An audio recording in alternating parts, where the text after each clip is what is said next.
Happy holidays, class, and welcome to this Home Alone NES walkthrough right here on Video Games 101 by way of Let's Play with Briggins. I'm your instructor, Professor Briggins, and note that this is not to be confused with the Sega Genesis version of Home Alone, which is a much better game, which we actually did a class on here on Video Games 101, which you can check out via the link to our complete playlist in the description of this video. It's also not to be confused with Home Alone 2 for the NES, less of an obvious mistake right there, with that being the quote-unquote sequel right there. But, yes, both bad games, actually, Home Alone 2 and Home Alone for the NES. That would actually invite, I think, a very spirited discussion and debate on which is the worst game between the two, and feel free to weigh in via the comment section below, class. I'd be curious to know your opinion. Both bad in different ways. But just because this game isn't the greatest of NES titles, games based on movies, or even holiday games based on movies, a very specific niche. I'm sure I could come up with some better for the NES, but just because it's not that great doesn't mean it's not challenging. In terms of difficulty, on a scale of 1 to 10, I'm going to give Home Alone for the NES an 8 out of 10. On the frustration scale, this equates to writing a threatening letter to the developer, in this case Bethesda. Yes, that Bethesda. We'll talk about that. Well, Fluff will talk about that a little bit later. But yes, very challenging. You have 20 minutes to survive, essentially, and if either Harry or Marv catches you, it's an instant game over. I just realized I'm not selling this game all that well between telling you it's pretty difficult and it's not that good, but don't worry, we've got a great class for you regardless whether you want to play this game or not. If you do, we've got some great tips for you designed to help you outlast the Wet Bandits for those 20 minutes. Fluff has some interesting facts about this game, including its developer, Bethesda. Blaze is going to talk about the different traps you can drop to slow down the Wet Bandits, because they don't make it very clear as to what the difference is between all the different traps. So that will be helpful, and we have a special guest appearance coming up during this class as well. So let's run the intro and get into this Home Alone NES walkthrough right here on Video Games 101.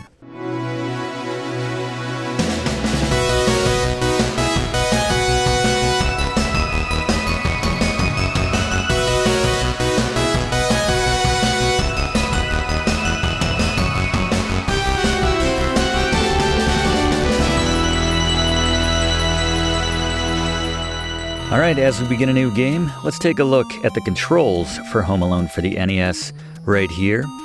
Basically, the main ones to understand are the pick up the trap with A and drop the trap with B. Just because it's sitting there doesn't mean it's been activated. You have to hit B after you've picked it up to actually have it affect one of the Wet Bandits. You can pause and take a look at the map, see where the traps are that you can pick up with Start.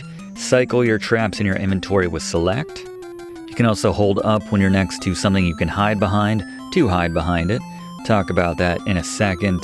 And yeah, just the D-pad for movement, crappy movement, mind you, which leads us into our Briggs notes. These are the keys for this Home Alone NES walkthrough, the keys to beating this game. First, and most importantly, always have the max number of traps on you, which is 3. There's no reason to have 2 at a minimum so that you can have a trap for both Harry and Marv in case they ever get close to each other, like right now, actually. So just drop them, and if you're not sure how many traps you have, just try hitting A on a trap to pick it up, and if you can't do it, then you're all maxed out at that moment. Number 2, balance running with hiding. You can't run forever, and you can't hide forever. How hiding works is this: there's probably 8 to 10 spots in this house you can hide behind. Can't do it while a Wet Bandit sees you. See, we could hide behind that bed normally. Alright, that was a little tight right there. You can hide behind that bed on this floor, this bed as well.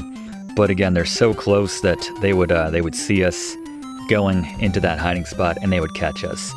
So what we can do now is there's Harry coming up the stairs. I think we had enough space to hide behind this spot. There's a couple more drawers on this floor we can hide behind, just like this. So, not sure how Harry looped around that quickly. He must have taken the gutter on the left, but so we're safe here until a Wet Bandit walks by this area and then leaves the area. If they come back again, they'll find us, as the instruction manual describes it.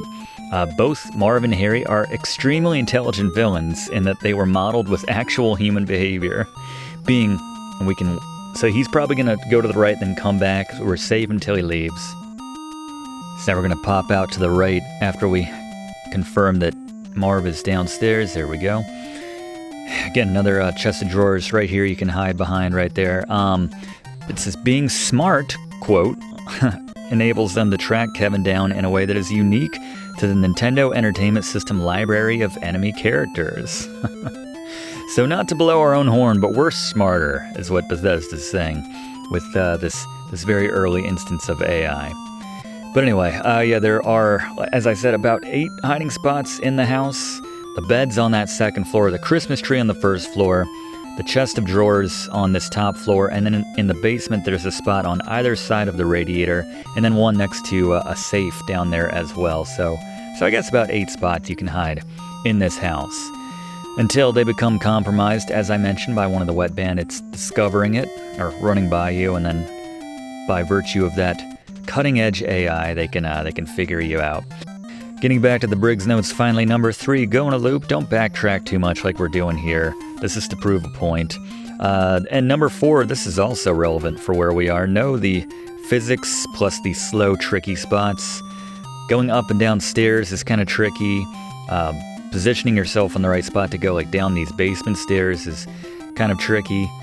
We can hide behind the tree right here. As I mentioned, this is my favorite hiding spot right here.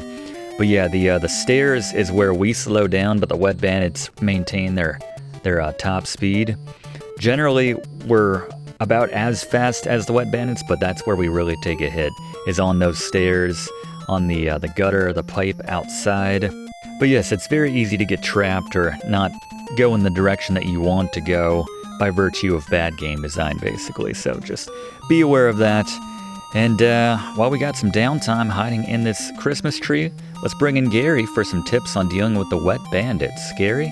It's Scary Gary's Boss Beaters. Harry and Marv can't be killed outright. I mean, that would be a very dark game if you could kill them. But no, we just gotta drop traps to slow them down. Honestly, you already knew that. I just wanted to say happy holidays, everyone. Thanks for another great year here on Video Games 101, and good luck here in Home Alone. Thank you for the well wishes, Gary. And now we lost our Christmas tree spot, so let's move along. And while we're doing that, let's bring in Blaze for some information now on the different items, different traps we can pick up in Home Alone, with sort of an overview on the duration for each in terms of how long they knock out the Wet Bandits. Blaze? Alright, there's a lot of different traps you can pick up in the house in Home Alone to incapacitate the Wet Bandits.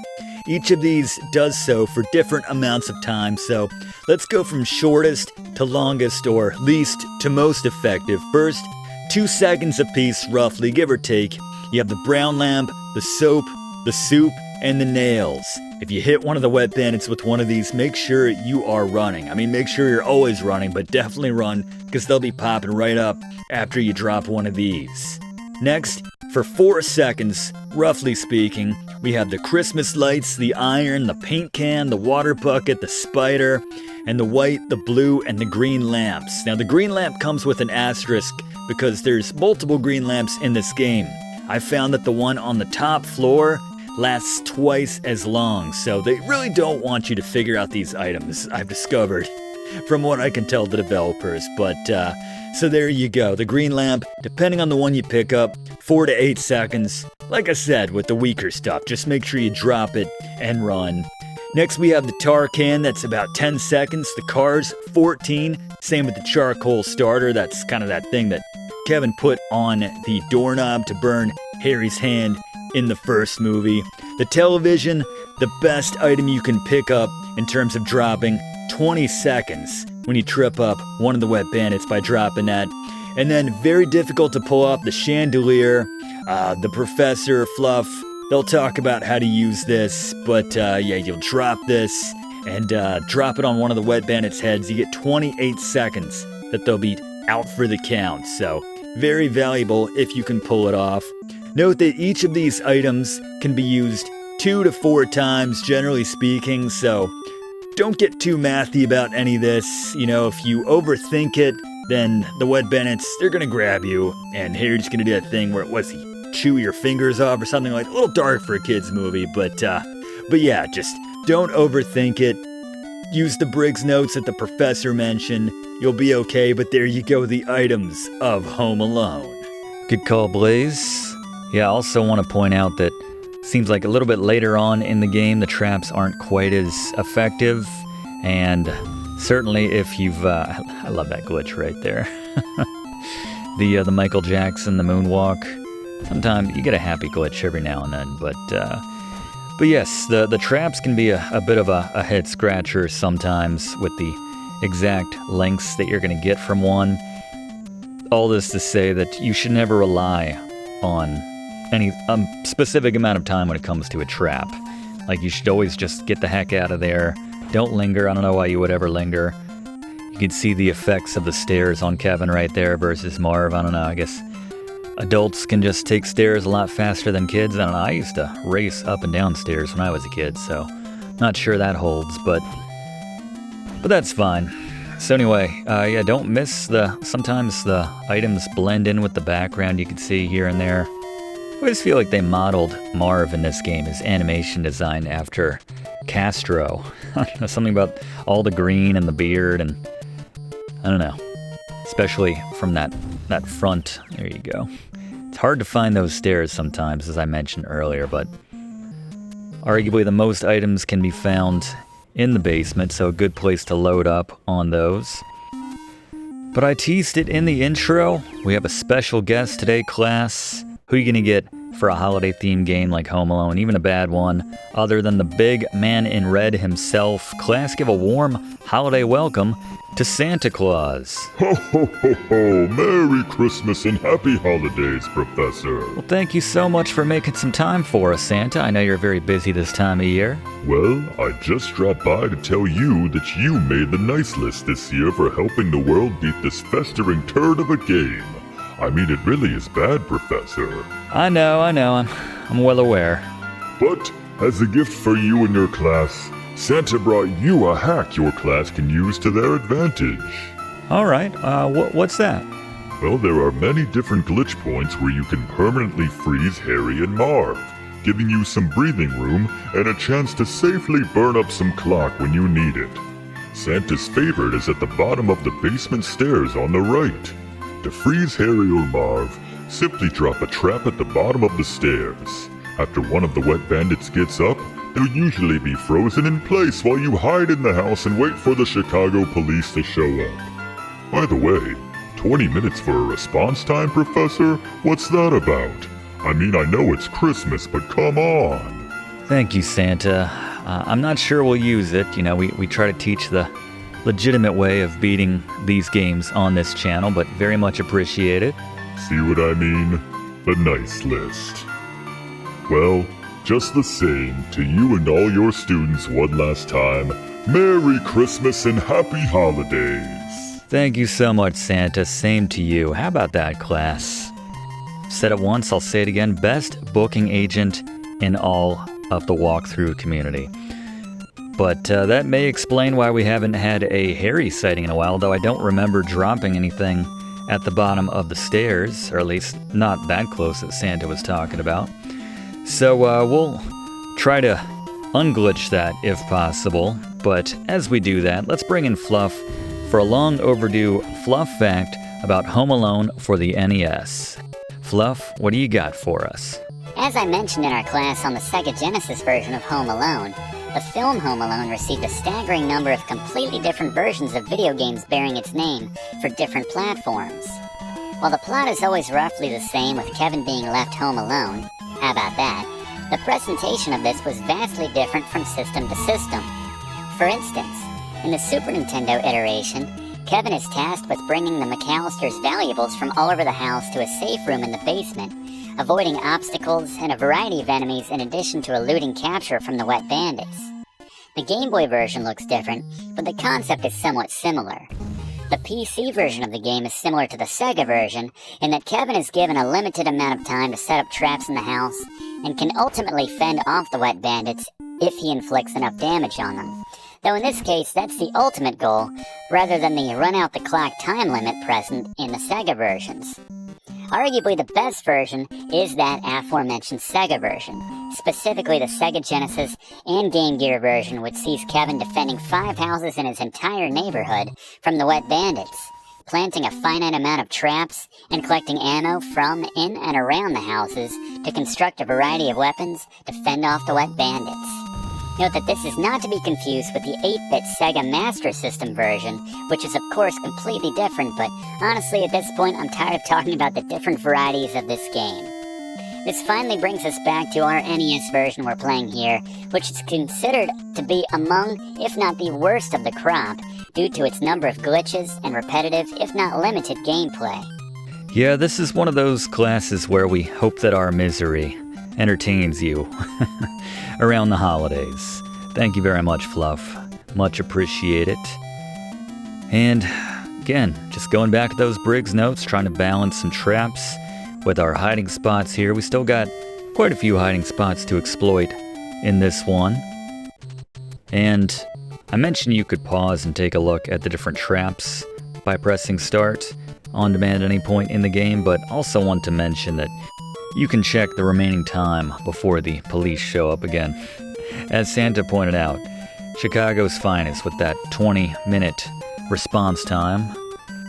Like Santa mentioned though, it is Christmas. I suppose they're enjoying some eggnog back at HQ, maybe some complimentary treats from some of the stops on their beat. There he is, there's Harry. It's been a minute. So I think that pipe possibly, alright, and the outside stairs is another one of those points. So stairs in general, easy way to trip up the Wet Bandits. If you want to make this game a little bit easier, obviously knocking this down from an 8 to a much more manageable, probably 3 or a 4.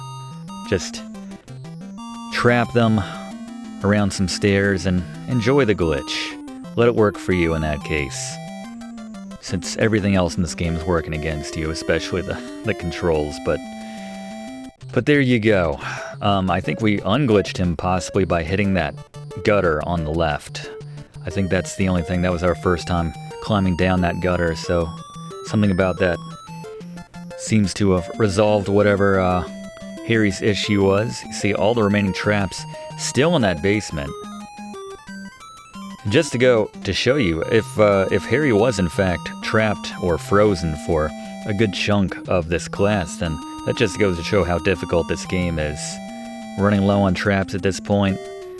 Again, still have some hiding spots, and we're going to milk this one for as long as we can, but while we're doing this, let's bring back in Fluff for another Fluff fact about Home Alone. Fluff?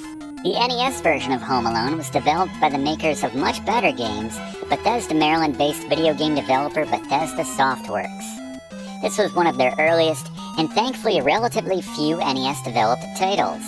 And I say thankfully because they were also responsible for the joke of a game that is Where's Waldo, which came out in the same year of 1991. Founded in 1986, by Christopher Weaver as a division of Media Technology Limited, Bethesda began developing mostly sports titles, with their first release being 1986's football-themed Gridiron, a release notable for being credited as the first game with a real-time physics engine for sports simulation. After the aforementioned NES abominations, they focused on developing for MS-DOS, slowly branching out from sports to create and spin out a number of titles in the Elder Scrolls series in the mid to late 90s. Speaking of spinning, Bethesda spun off its in-house development team into Bethesda Game Studios in 2001 and developed some of the most critically acclaimed games for the next 20 years, including notable entries in the Elder Scrolls series in Oblivion and Skyrim, as well as the most recent Fallout games after acquiring that franchise in 2007. Bethesda's parent company was acquired by Microsoft in 2021 and now operates as part of their gaming division, and I'm sure continues to deny their involvement in this game. I'm sure that's true. Thank you very much, Fluff. Happy holidays to you and yours. As Gary said, it's been a great year here on Video Games 101, thanks in large part to you, class. We've had, not to get behind the scenes here, but we've had a very good year here on Video Games 101, and it's completely because of you, so thank you so much. As we go through these last few minutes before Chicago's finest can finally be bothered to show up. We made a similar comment in our walkthrough on the Sega Genesis version. Again, much better version in that game. As Fluff mentioned, you're protecting all the houses on your street, all 5 of them seemingly. And yep, he's still trapped right there. Let's see if we can't trigger him or fix him by climbing up the gutter right here. Let's test this in real time. I believe this is what will do it. Just to give you the full coverage of this game, make sure we all know what's going on here. But yeah, it's been a great year. If you haven't already done so, speaking of which, if you'd like to subscribe, we do one of these classes every single week in the same spot. We'd love to have you enrolled. Treehouse, very dangerous spot to get trapped. Got to make sure you absolutely have the 3 traps on you, because situations like that right there. And the traps are very few and far between. You can see we got kind of stuck there on the stairs. Ooh, here he's trying to get smart on it. There's that fancy AI that the instruction manual was tooting right there. Except then he kind of blew it by unaccountably not coming downstairs to catch us. But anyway, home stretch here. Click that like button as well if you don't mind. It really does help us out to make future classes for you. And leave a comment. I think I posed the question. Not sure the physics behind that class. First, us dropping, I don't know, like Hot Wheels cars or whatever they were, Matchbox cars, just to be suspended on that gutter, and then somehow it tripping Marv to the point that he falls, but he doesn't fall down, he just sort of hovers in that spot. But I digress.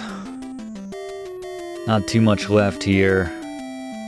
Yeah, how do you think this stacks up to Home Alone 2, which we did a class on last year? Kind of did them a little bit out of order. I think with the argument that we did the Sega Genesis Home Alone the year before, so always nice when you can see the feet or the head of one of the Wet Bandits above or below you. Very necessary when you're dropping a chandelier on one of their heads, but again, probably the hardest maneuver to pull off. So we just have 35 seconds to go here. Yeah, Home Alone 2 was pretty bad. I don't know. The fact that there's less of this game kind of makes me think this is less bad than Home Alone 2. But I think Home Alone 2 might have been easier with some of the tips that we gave out. Although, again, admittedly, if you want to use that bottom of the stairs trick right there, which is very effective, just kind of exploiting the glitches in this game. But otherwise, like you said, just keep making this loop the full... There we go, finally. As Kevin looks... Well, Marv looks like a chimpanzee, first off, but Kevin looks older than all 3 adults standing outside his window right now. Somehow Kevin looks older and worse than I do, and I'm roughly 3 decades older than he's meant to be right here, so I'm not sure how that works, but thankfully this game is over. That's my Christmas present this year, I've decided. But that's our time this week. We'll see you in the new year for more classes right here on Video Games 101. Have a very safe and happy holiday to everyone watching this, and we'll see you all very soon. Thanks for watching, and don't forget to like and comment on this video, and click subscribe if you haven't already, as this seriously helps me to keep making great content for you. And check the description of this video to see what song is playing right now.